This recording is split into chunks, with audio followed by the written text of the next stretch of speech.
Sir మోదీకి good bye చెప్పి ఇటు రాహుల్కి హాయ్ చెప్తున్నారు జగన్ అని చెప్పేసి ఒక వార్త వస్తుంది. అంటే అది పాసిబుల్ అయ్యే అవకాశం ఉందంటారా? పాలిటిక్స్లోనూ ఫిల్మ్ ఇండస్ట్రీలోనూ ఏదైనా జరగచ్చు. ఎందుకంటే పర్మనెంట్ ఎనిమీస్ ఉంటారు, పర్మనెంట్ ఫ్రెండ్స్ ఉంటారు కదా. కాకపోతే జగన్ విషయంలో ఒక గర్వంగా చెప్పుకోగలిగింది ఏంటంటే వాళ్ళ హైకమాండ్లో అప్పుడు రాహుల్ నథింగ్, అప్పుడు సోనియా గాంధీని ఎదిరించి నువ్వు వద్దు, నీ పార్టీ వద్దు, నీ వల్ల నేను జైలుకి వెళ్ళానని మొత్తానికి బయటకు వచ్చాడు. వచ్చి నిలబడి 151 సీట్లు వచ్చినాయంటే ఇది గ్రేటెస్ట్ అచీవ్మెంట్. ఇప్పుడు పవన్ కళ్యాణ్కి 21 సీట్లు నిలబడి 21 సీట్లు ఈవీఎం ద్వారా గెలిచాడు, ఎలా గెలిచాడు తెలియదు, కానీ అతనికి చాలా గ్రేట్ ఇన్ ఇండియా. ఆ విధంగా చాలా చాలా టాప్ సక్సెస్ఫుల్ సీఎం కింద లెక్క జగన్ మొన్నటి వరకు. దాంతో మొత్తం అంచనాలు పడిపోయినాయి.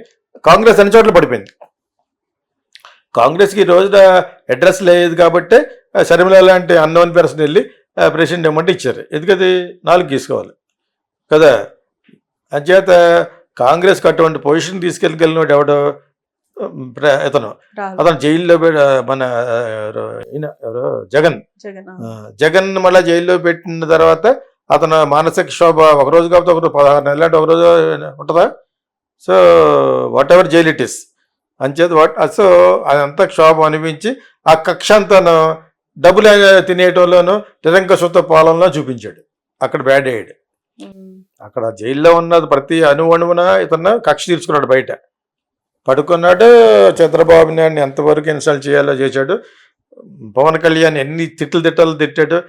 కాకినాడ చంద్రశేఖర్ రెడ్డి అతను నాకు బాగా కావాల్సిన చేసాడు. అయినా కూడా చెప్తున్నాను, అతనితో తిట్టించాడు. ఆడు కాపుల ఏరియా కాదు, అది కాపుల ఏరియా. అది వాడికి ఎంత ధైర్యం ఉంటే నువ్వు కాకినాడలో పవన్ కళ్యాణ్ తిడతావు. నేను యాక్చువల్లీ ఫోన్ చేసి కూడా చెబుతాను, నువ్వు తగ్గవే అని చెప్పడు. మనకెందుకు వచ్చిన వాళ్ళ పాపాన్ని కాలేకపోతారు వదిలేశాను. కాపు గురించి కాదు, ఆ ఏరియాలో నువ్వు అలా ఉన్నాడు, నువ్వు అది పోయేవాడిని లెక్క చంద్రశేఖర్ రెడ్డి. ఓకే. సో అదేవిధంగా చంద్రశేఖర్ రెడ్డి లాంటి వాళ్ళు అందరూ కూడా ఇతనికి మెహర్బానీగాను నాని నిన్న మొన్న అతను కూడా అరెస్ట్ చేశారు. వల్లభనేని వంశీని చేశారా.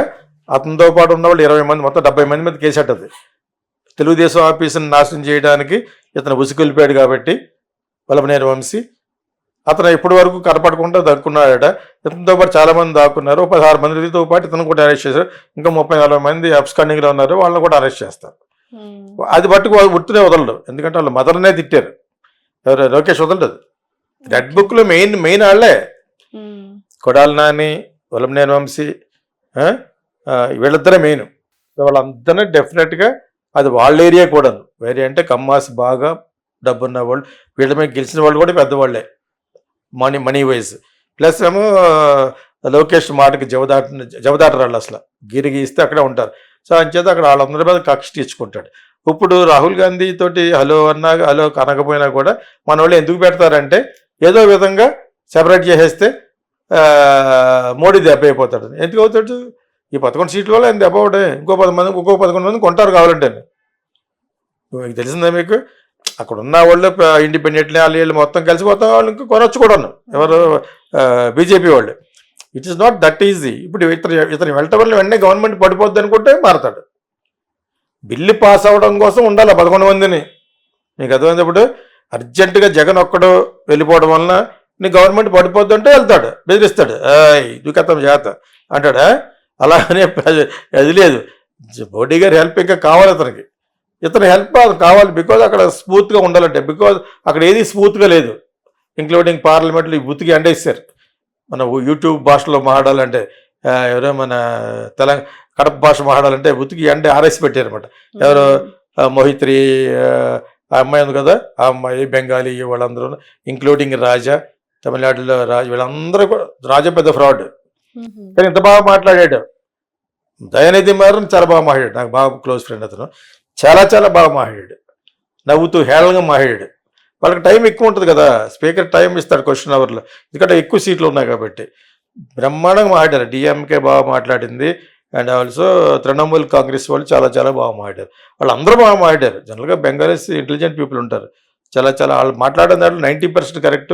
ఒక హేళనగా మాట్లాడారు. అంచేత ఆయన గవర్నమెంట్, మోడీ గారి గవర్నమెంట్ షేకీగా ఉంది. ఆయన అంటే నాకు ఇష్టం, నాలాంటి వాళ్ళకి చాలామంది ఎందుకు ఇష్టం అంటే ఇంటర్నేషనల్ లెవెల్లో ఆయనకు మంచి పరువు ఉంది. బాగా మాట్లాడగలడు, బాగా కండక్ట్ చేసుకోగలడు. You must conduct yourself అంటారు ఇంగ్లీష్లో. You must conduct yourself, I should conduct myself. ఆ విధంగా మోడీ గారు ఇంటర్నేషనల్గా చాలా ఇది, ఆయన నోబెల్ ప్రైజ్కి కూడా ఆయన ఇప్పుడు ప్రపోజ్ చేసేటప్పటికి వెళ్ళిపోయాడు. నోబెల్ పీస్ ప్రైజ్ అంటే is going to Ukraine again. ఇది అక్కడ ఉండగానే, రష్యాలో ఉండగానే యుక్రెయిన్ మీద మళ్ళీ దాడి చేశారు. అప్పుడు రష్యన్ పేషెంట్ మాట్లాడుతూనే అక్కడ పనులు జరిగిపోయింది. సో అది అలా కాకుండా ఉంటే బాగుంటుందన్న మాట అన్నాడు. తర్వాత ఇప్పుడు ఇక్కడికి వచ్చిన తర్వాత యుక్రెయిన్ కూడా ఒకసారి వెళ్దామని, జెలెన్స్కీకి ఒక ఇదిగా ఉంటుందని చెప్పేసి ఈజ్ గోయింగ్. ఇవన్నీ కలిసి వెరసి only Modi can solve many problem అని పేరు తెచ్చుకుంటే నోబెల్ ప్రైజ్ ఇస్తారు. అదేంటే ఒక టీం మూసుకుని ఆడి ప్రైమ్ మినిస్టర్ అయిన తర్వాత నోబెల్ ప్రైజ్ అంటే గ్రేట్ కదా. సో ఆ విధంగా ఈ might get is the proposal, people are proposing him. ఆయన అంతా ఆయనే ప్రపోజ్ చేసుకోడు కాబట్టి మిగతా వాళ్ళందరితో అది ఇంకా ఈజీ అవును. ఇంకా ఎక్కువ మంది పార్లమెంట్లో ఉంటాను లేరు. ఇప్పుడు నోబెల్ ప్రైజ్ మీద కూడా దుమారం లేపుతారు, డెఫినెట్గా లేపుతారు.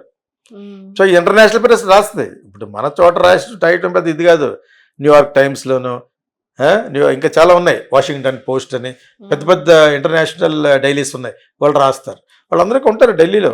ఉంటారు వాళ్ళకి అన్ని ఎంబసీలు చెప్తే ఎందుకుంటే ఎవరు ఎంబసీస్ ఏ కంట్రీ కాక అన్ని ఎవ్రీథింగ్ ఈజ్ నోటెడ్. కాకపోయినా వాళ్ళు సీనియర్ రిపోర్టర్స్ ఉంటారు ఇక్కడ, ఆల్ ఓవర్ ద వరల్డ్ ఉంటారు. ఇండియా లాంటి పెద్ద కంట్రీలో ఉంటారు, చైనాలో ఉంటారు. ఇంకా చైనాలో కొంత సెన్సారింగ్ ఉంటుంది, ఇండియాలో సెన్సారింగ్ ఉండదు. వాళ్ళు ఇష్టం వచ్చినట్టు రాయొచ్చు, రాస్తారు కూడా. ఇంకా India also one of the prominent democratic country కాబట్టి, like USA. USA is more powerful democratic country.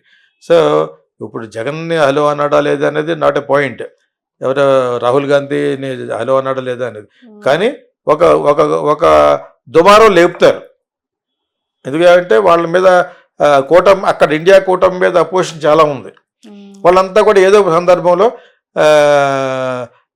Jagan పక్క ఉన్నవాడు ఆయన అంటే జాలితాను, మనవాడు అవుట్. అదే ఇప్పుడు వీళ్ళిద్దరు అనుకున్నా లేకపోయినా ఉంటుంది, అతనికి వెళ్ళిపోవాలి ఉంటుంది. ఎందుకంటే లాస్ట్లో మరి బీజేపీ డబుల్ గేమ్ ఆడి చంద్రబాబు నాయుడు గారు జైల్లోంచి బయటకు వచ్చి వాళ్ళు కలిసిపోయి కూటమి పెట్టి దెబ్బ అయిపోయాడు కదా. బీజేపీ చేసిన పని వల్ల దెబ్బ అవ్వలేదు, అతని మీద ఉన్న బ్యాడ్ చాలా విపరీతంగా ఉండడం వల్ల ఓడిపోయాడు. And if EVM is correct, అది కూడా మేజర్ అయి ఉండొచ్చు. వాళ్ళు చెప్పగా నాకు కూడా ఈవీఎం ద్వారానే అయ్యారేమో అని, లేకపోతే 21 సీట్లు స్వీప్ పెట్టి ఇతనికి ఎన్ని సీట్లు వచ్చేటి పెట్టి. ఆ అనుమానం నాకు జగన్ అప్పుడు రాలేదు, ఇప్పుడు వచ్చింది, నాకు వస్తుంది. ఇంత అలాగే ఓడిపోతారు అని చెప్పేసి వచ్చింది కదా. అతను బ్యాడ్ మట్టుకు ఎక్కడో హిమాలయస్ మీద ఉంది, అంత బ్యాడ్ వచ్చేసింది. దానివల్ల కూడా ఓడిపోవచ్చు. అంచేది ఈ రోజున రాహుల్ గాంధీకి హలో అన్నాడు లేదంటే డైరెక్ట్గా బహిర్గతంగా ఎందుకంటాడు, ఫోన్లో మాట్లాడుకోవచ్చు కదా. వచ్చే నీకు ఎందుకు వచ్చినా కూడా నీకు పెద్ద పెట్టేస్తాం అని చెప్పేసి అంటే, రాహుల్ గాంధీ మరి ఇది son of Rajiv Gandhi, grand son of Indira Gandhi, great grand son of Nehru. వాళ్ళకి ఒక కూటమి ఉంది అక్కడ. ఆ గాంధీ ఫ్యామిలీ ఓడిని ఎందుకు వదలరంటే, దాన్ని నమ్ముకుని ఒక 1000-200 మంది ఫ్యామిలీస్ ఉన్నాయి అక్కడ. ఇంతకాలం కొంతమందికి ఒక 500 ఫ్యామిలీస్ ఒక ఏరియాలో ఉంటారు. వాళ్ళకి ఈ 56వ సంవత్సరాల నుంచి శాలరీ వెళ్ళిపోతూ ఉంటుంది. దాన్ని కట్ చేశాడు మోడీ గారు. ఏం చేయరండి, ప్రభుత్వం నుంచి డబ్బు వెళ్ళిపోతూ ఉంటుంది. దొంగనా కొడుకులు కాంగ్రెస్ నమ్ముకుని ఉన్న, నెహ్రూ ఫ్యామిలీ నమ్ముకుని ఉన్నవాళ్ళు అనమాట. నాకు ఒక ప్రెస్ క్లబ్లో ఒక అతను చెప్పాడు ఇది. ఇప్పుడు మోడీ గారు నెక్స్ట్ టైం ప్రెస్ క్లబ్ బాగుంటుంది అక్కడ, నేను అప్పుడప్పుడు వెళ్తూ ఉంటాను. సో పెద్ద పెద్ద జర్నలిస్టులు అందరూ కలుస్తాను, చాలామంది పరిచయం నాకు.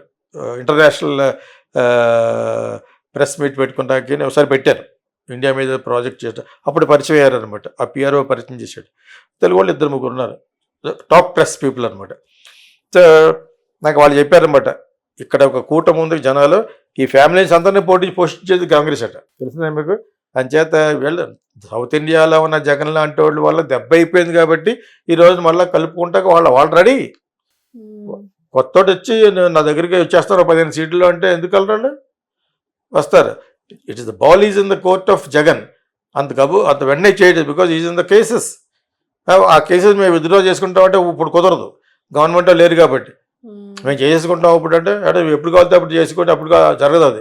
బికాజ్ ద కోర్ట్, ద న్యాయస్థానంలో ఉన్న జస్టిస్ పవర్ అంతా మోడీ చేతిలో ఉంది ఇప్పుడు. అలాగా అనకూడదు కానీ అలా కనిపిస్తుంది. ఈడీని, సిబిఐని ఎవరికి అతీతం కదా వాళ్ళు యాక్చువల్గా. మరి why are they listening to them? Their independent justice bodies అవి. ఇక్కడ స్టేట్లో సిఐడి ఎలాగో ఎన్నిసార్లు చెప్పుకుని ఎందుకు చెప్పుకున్నాం అంటే that they are exploiting on people. అది ఒక ఇన్స్ట్రుమెంట్గా మీ మీద పంపించి బెదిరిస్తున్నారు. అలా చేసిన చెప్పి అలాగ ఉంటుంది. దాని గురించి వాళ్ళు ఇంకా ఇండి కూటమిలో వాళ్ళు అలా ఉన్నారంటే ఇంతమంది క్రిటిసైజ్ చేస్తున్నారు, తలలో ఉంచేస్తున్నారు. అమిత్ షా, మోడీ, నిర్మలా సీతారామన్ నోట మాట్లాడలేదు. ఎన్నిసార్లు చెప్తాం ఇది? అంత అంత హై లెవెల్లో క్రిటిసైజ్ చేస్తున్నారు.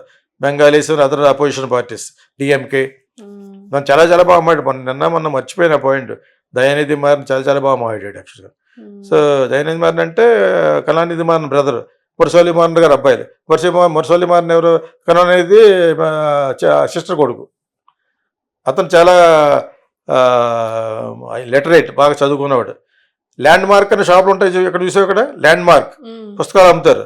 అది ఫస్ట్ మెడ్రాస్లో స్టార్ట్ చేస్తే పెద్దది. అక్కడ కలిసేవాళ్ళం మేము. నేనే పలకరించాను ఒకసారి ఆయన గన్మ్యాన్తో వస్తేనే.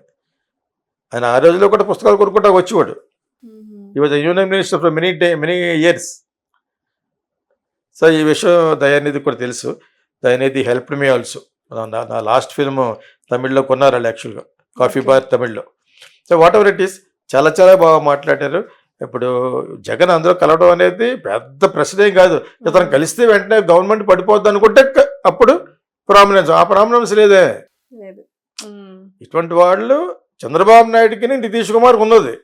వీళ్ళు వెళ్ళరు, వీళ్ళకి మెయిన్ డబ్బులు కావాలి. ఇప్పుడు అది గవర్నమెంట్లో ఉన్న వాళ్ళు ఇస్తారు, కానీ మళ్ళా కొత్త గవర్నమెంట్ పెట్టి అవసరమైతే ఆయనకు ప్రైమ్ మినిస్టర్ కూడా ఇస్తారన్నాను కదా, ఎక్కువ కాలం నిలబడుతుంది. ఎవరికి? చంద్రబాబు నాయుడుకి. చంద్రబాబు నాయుడుకి ప్రైమ్ మినిస్టర్ కూడా ఇస్తారు. వాళ్ళకి దెబ్బేస్తూ ఉంటేనే. ఇండియా కూటమిలో మన రాహుల్ గాంధీ దగ్గర 100 కూడా వీళ్ళతో కలిపేసి 15 మంది ఉన్న ఇతనే ప్రైమ్ మినిస్టర్ చేస్తారు కావాలంటే. నిలబడుతుంది, నిలబడదు. మనం చెప్పేది ఏంటి బచ్చాగాళ్ళు? ఆయనకి మనకంటే బాగా తెలుసు. ఎవరికి? చంద్రబాబు నాయుడుకి. చెప్పాను కదా, is more experience than Modi అని. ఆర్ఎస్ఎస్ కట్ చేస్తే, ఆర్ఎస్ఎస్ అనుభవం పక్కన పెడితే, యాజ్ ఎ పొలిటీషియన్గా is much more experienced than Modi, Chandrababu Naidu గారు.